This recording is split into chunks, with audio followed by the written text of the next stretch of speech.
This is the main highway from Benghazi to Tripoli. Locals have renamed it the Road of Death.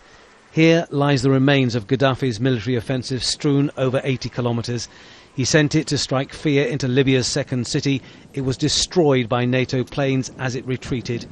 Included was a vast array of his military might, from tanks to multiple rocket launchers, and these mobile 155mm artillery batteries which fired the shells that struck Benghazi's residential suburbs on Saturday. Thousands of relieved civilians flocked down the road to look at what had become of the might that was unleashed against them. This is Mr. Gaddafi. Very good, thank you, Mr. Gaddafi. You come to kill Libyan, come to kill Benghazi. Why like this? Why? Must be to go out. Must be to go out. Why you come to kill me? Why? Oh Libyan, no need you.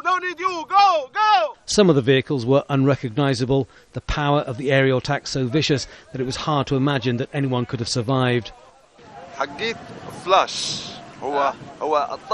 It began at 5 a.m. I couldn't see the jets, but there was lots of flashes and big explosions. It was like a laser, and when we went up to the tanks, it was like they were cut in half. Those that live retreated back to their lines over 100 kilometres away.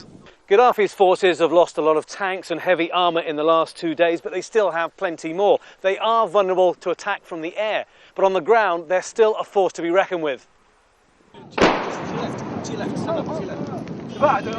160 kilometres from Benghazi, around the town of Ajdabiya, that force is still evident.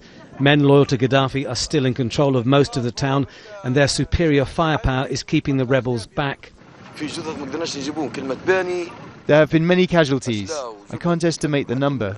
We have only been able to retrieve 4 bodies in the last 2 days. Gaddafi's men are in strong positions.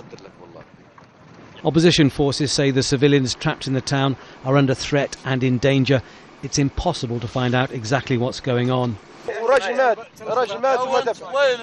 They're setting ambushes and using rocket launchers and shooting civilian cars with thermal rockets. It may be wishful thinking.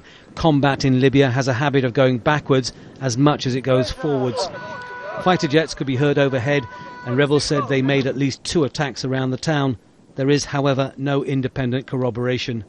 Nothing is certain in the unforgiving desert of eastern Libya.